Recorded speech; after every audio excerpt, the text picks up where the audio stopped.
Hello friend, आज हम फर्मापत channel पे बात करेंगे अपने सीएनएस के बारे में फ्रेंड। जो कि हमने अपने फर्स्ट पार्ट में देखा कि नर्वस सिस्टम के बारे में, कि नर्वस सिस्टम कितने टाइप्स के होते हैं। जो हमने उसका क्लासिफिकेशन किया, उसके टाइप्स देखें। उसके बाद आज हम देखेंगे सीएनएस के बारे में। सीएनएस में हम देखेंगे फ्रेंड ब्रेन, और ब्रेन के बाद हम देखेंगे जो स्पाइनल कॉर्ड होते हैं, और फुल डिटेल दोनों के बारे में देखेंगे। फर्स्टली हम देखेंगे कि ब्रेन में क्या पूरा डिटेल दिखा देखेंगे आज हम। तो चलिए हम देखते हैं, ज़्यादा देर न करते हुए अपने फर्मापत चैनल के माध्यम से देखते हैं कि ब्रेन के पूरा फुल्ली डिटेल कि ब्रेन होता क्या है, और ये कितने पार्ट में होता है हमारी बॉडी में, और इसका क्या वर्क होता है हमारी बॉडी के अंदर। इसके बारे में देखते हैं एक एक करके। इसके जो इम्पोर्टेंट पार्ट हैं उसके बारे में हम फुल्ली डिटेल बात करेंगे। तो चलिए करते हैं स्टार्ट। जैसे कि आप देख पा रहे होंगे कि ये सेंट्रल नर्वस सिस्टम है। सेंट्रल नर्वस सिस्टम में इसके जो है फुल फॉर्म जो हमने यहाँ पे सेंट्रल नर्वस सिस्टम इसका है। इसके जो पार्ट हैं हमारे दो पार्ट में बटे हुए थे, जो कि हमने प्रीवियस पहले हमने नर्वस सिस्टम में हमने फर्स्ट पार्ट में देखा ही था, लेकिन हम यहाँ पे भी देख रहे हैं कि जो दो पार्ट में सीएनएस हमारा बटा होता है। एक ब्रेन और दूसरा जो है हमारा स्पाइनल कॉर्ड। हम यहाँ पे आपको एक पिक्चर भी दिखा रहे होंगे जो कि इस सीएनएस का पूरा एकदम फिगर है, आप देख सकते हैं यहाँ पे। उसके बाद हम जो बात करेंगे, फर्स्टली जो है हम बात करेंगे इसमें, हम अपना मस्तिष्क के बारे में बात करेंगे कि मस्तिष्क के बारे में फुल्ली डिटेल देखेंगे। तो इसमें हम सबसे पहले देखेंगे कि इसका जो स्टडी किया जाता है, ब्रेन की स्टडी किया जाता है, जो कि इसमें न्यूरोलॉजी कहलाती है। ये हमारा जो लैंग्वेज होता है जिसमें हम ब्रेन की स्टडी करते हैं। आप देखेंगे मेडिकल क्षेत्र में, और आपको देखने को भी मिलेंगे बड़े बड़े हॉस्पिटल में एक अलग से ही ब्रांच होता है जिसमें न्यूरोलॉजिस्ट बैठते हैं। वो केवल ब्रेन से रिलेटेड या नर्व से रिलेटेड जो प्रॉब्लम होती है हमारे बॉडी के अंदर, उसी के बारे में देखा जाता है। और जो हमारे कहने का मतलब ब्रेन का जो वेट होता है हमारी बॉडी के अंदर, वो कितना होता है लगभग, ये भी एक जीके का क्वेश्चन है जो कि काफी कॉम्पिटेटिव एग्जाम में भी पूछा जाता है कि ब्रेन का वेट पूछ लेता है। इसमें लगभग आपको 1350 से लेकर के 1450 के लगभग में, ये 1350 से लेकर के 1450 ग्राम में होता है ये हमारी बॉडी के अंदर। तो और आगे बात कर लिया जाए, हमारे 5% आवर बॉडी वेट का होता है। कहने मतलब हमारी जो कुल बॉडी का वेट होता है, टोटली वेट अगर हमारी बॉडी का 56 kg है, तो उसमें से जो 5% निकल के आएगा इसमें, वही हमारा ब्रेन का जो है कहने का मतलब वो वेट है। इसमें जो टोटली बॉडी वेट होता है, टोटली बॉडी वेट होता है, उसी का 5% जो होता है वो ब्रेन होता है, हमारा ब्रेन होता है। और बॉडी में जो प्रेजेंट होते हैं O2 और ग्लूकोज का 20% यूज ओनली ब्रेन करता है। कहने का मतलब कि जो हमारे बॉडी के अंदर ऑक्सीजन प्रेजेंट होता है और ग्लूकोज जो प्रेजेंट होता है उसमें 20% यूज जो करता है हमारा ब्रेन ही यूज करता है इसमें।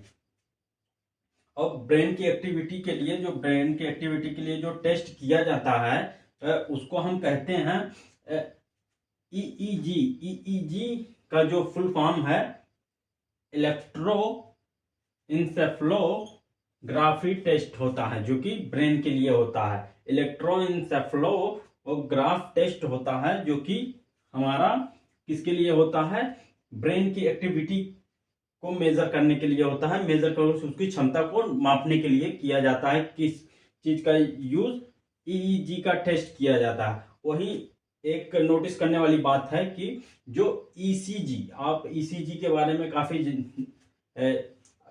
काफी जगह सुने होंगे कि ईसीजी टेस्ट, लेकिन ईईजी आप नहीं सुने होंगे। ईसीजी जो हमारा होता है ये हार्ट के चेक करने के लिए होता है। हार्ट बीट हमारा दिल की धड़कन होती है, हाइपोटेंशन के केसेस में, उस केसेस में इसका मेजरमेंट किया जाता है। जो ईसीजी का फुल फॉर्म होता है इलेक्ट्रोकार्डियोग्राफी। कहने मतलब कार्डियो वर्क, जहाँ कार्डियो शब्द जुड़ा रहता है ये हार्ट से रिलेटेड है, यानी मतलब ये एक मेडिकल टर्म है जो कि हम कार्डियो का यूज जहां भी करते हैं वो हार्ट से रिलेटेड ही यूज किया जाता है, जो कि ईसीजी का हम टेस्ट करते हैं हार्ट के चेक करने के लिए, हार्ट को एक्टिविटी को मेजर करने के लिए किया जाता है। और हम आगे बात कर लिया जाए कि नेशनल ब्रेन रिसर्च सेंटर जो हमारा बना हुआ है, नेशनल ब्रेन रिसर्च सेंटर जो हमारा है गुरुग्राम में बना हुआ है फ्रेंड, गुरुग्राम में ये आपको मिलेगा। तो ये थी जो नेशनल ब्रेन रिसर्च सेंटर है इसके बारे में। और अब हम आगे और देख लेते हैं ब्रेन के बारे में, कि ब्रेन के बारे में और एक्टिविटी। अब हम बात करेंगे कि जो मस्तिष्क के बारे में है, इसमें आगे देख लेते हैं न्यूरॉन्स जो होते हैं, न्यूरॉन्स जो हमारे शरीर में लगभग 10 के पावर 11, कहने का मतलब कि 10 अरब की संख्या में हमारे बॉडी के अंदर प्रेजेंट होते हैं।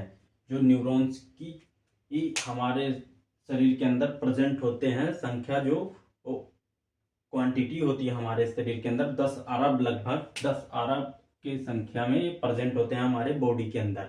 और आगे बात कर लिए न्यूरॉन सेल का जो है डेथ है, जो होता है हमारे बायोलॉजिकल डेथ के अकॉर्डिंग ही इसका डेथ होता है, जो नर्व का डेथ होता है, कि जब पर्सन का डेथ हो जाता है उसी केस में भी ये नर्व सेल का भी डेथ हो जाता है। और आगे बात करेंगे हम कि इसके टाइप्स के बारे में, कि टाइप ऑफ ब्रेन कितने टाइप्स के होते हैं। तो मेनली ये फ्रेंड 3 टाइप के होते हैं, जिसको फोर ब्रेन, मिड ब्रेन और हिंड